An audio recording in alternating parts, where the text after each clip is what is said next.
Linda Kozlowski was born on January 7, 1958, in Fairfield, Connecticut, into a proud Polish-American family that valued hard work, education, and staying grounded.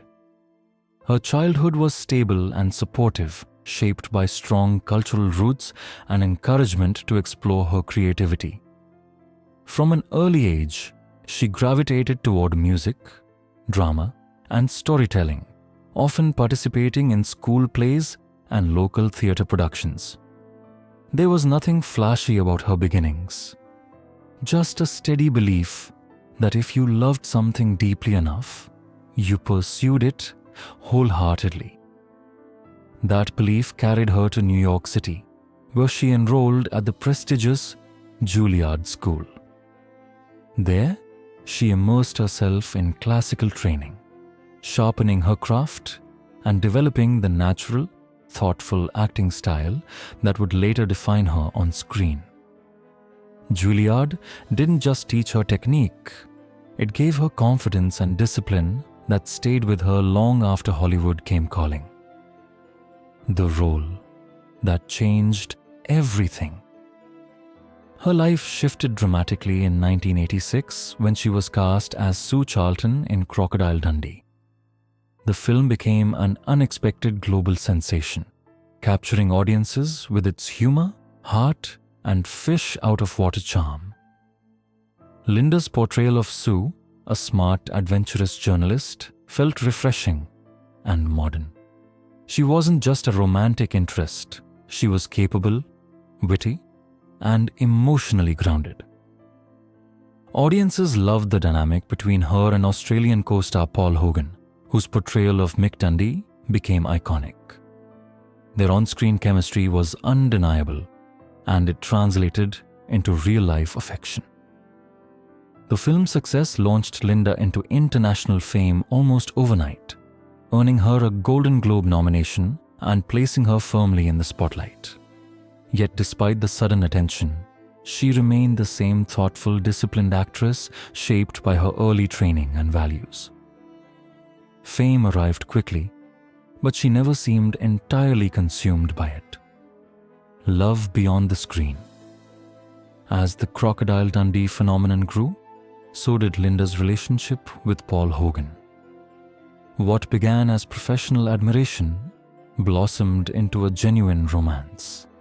They continued working together in Crocodile Dundee 2 and later married in 1990. To fans, it felt like a real-life extension of the story they had fallen in love with. The couple attempted to build a quieter life away from constant Hollywood glare, at times living in Australia, before eventually settling in Los Angeles. In 1998, they welcomed their son, Chance, who became the center of their world. For many years, their marriage appeared steady and affectionate. Linda devoted much of her time to family life, stepping back from the relentless pursuit of roles. While the public saw glamour, her private world revolved more around motherhood and maintaining balance than chasing red carpets. Stepping away from Hollywood. Throughout the 1990s, Linda continued acting in films such as Almost an Angel, Backstreet Justice, The Neighbor, and Village of the Damned.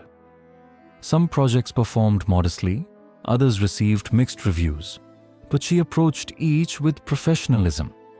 Over time, however, she grew increasingly disillusioned with the types of scripts offered to her. In interviews, she spoke candidly about feeling frustrated by what she considered uninspired projects. She didn't want to participate in work that felt careless or creatively empty. Rather than remain in an environment that left her dissatisfied, she made a bold decision to step away. It wasn't dramatic or scandalous. It was intentional. She prioritized her well-being and her family.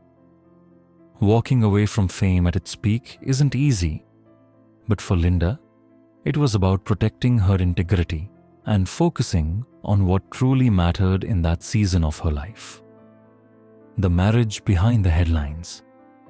After more than 2 decades together, Linda filed for divorce in 2013 and the separation was finalized in 2014. The news surprised many fans who had long viewed them as one of Hollywood's enduring couples.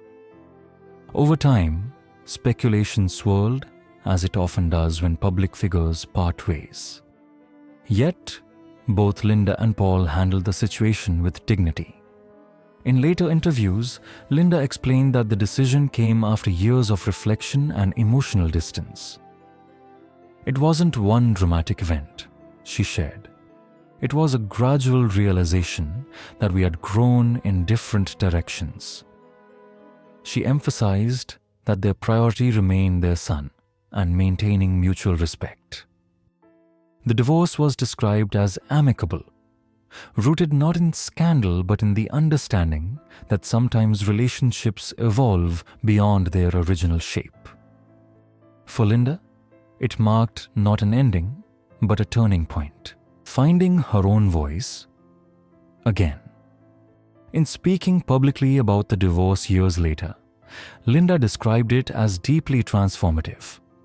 She admitted that for a long time, she felt as though she had been living within a narrative defined by others, first by Hollywood expectations, then by public perceptions of her marriage.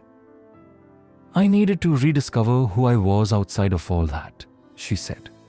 It wasn't about blame or regret. It was about growth. She acknowledged that leaving a long-term relationship is never simple, especially when it unfolds in the public eye. But she also spoke of relief, of reclaiming her voice and direction. Rather than retreating in bitterness, she chose reinvention. The period after the divorce became one of self-discovery, healing, and quiet rebuilding. It was less about proving anything to the world and more about proving something to herself, that she could start again. A new chapter in Morocco. Linda's reinvention took her far from Hollywood. During her travels, she developed a deep connection to Morocco and eventually co-founded a luxury travel company called Dream My Destiny with Moroccan businessman Moul Hafid Baba, who later became her husband. The company focuses on curated, immersive travel experiences that highlight culture, history, and local beauty. For Linda, this wasn't just a business, it was storytelling in a new form. Instead of scripts and cameras, she now works with landscapes, cuisine, architecture, and personal connection. Living in Marrakesh, she embraced a lifestyle rooted in simplicity and richness of experience. Morning jogs in olive groves, afternoons exploring bustling souks, evenings spent with friends in garden cafes. These rhythms replaced film sets and premieres. It was a deliberate shift toward authenticity and fulfillment, redefining success. When asked about her greatest achievement, Linda often points not to films or awards, but to raising her son. Motherhood remains her proudest accomplishment. Surviving Hollywood, navigating public scrutiny, and starting a new career midlife are milestones she acknowledges with gratitude rather than boastfulness. Her ambitions now revolve around health, happiness, and continued growth.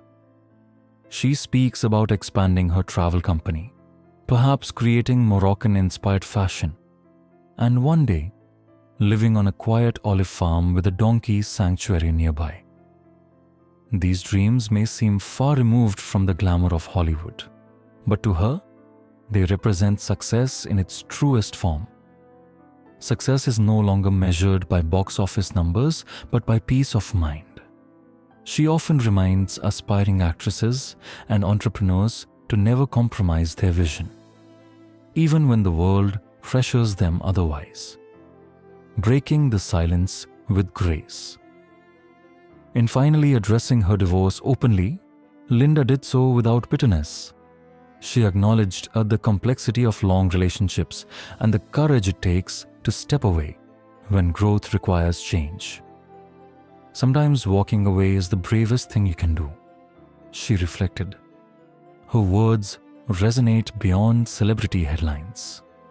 They speak to anyone who has faced crossroads in life. She doesn't rewrite her past or deny its importance.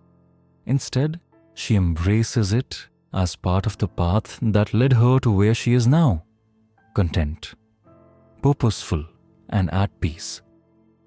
Linda Kozlowski's story is not one of scandal, but of evolution. From Connecticut to Hollywood to Marrakesh, she has continually chosen authenticity over expectation. In doing so, she reminds us that reinvention isn't failure, it's freedom.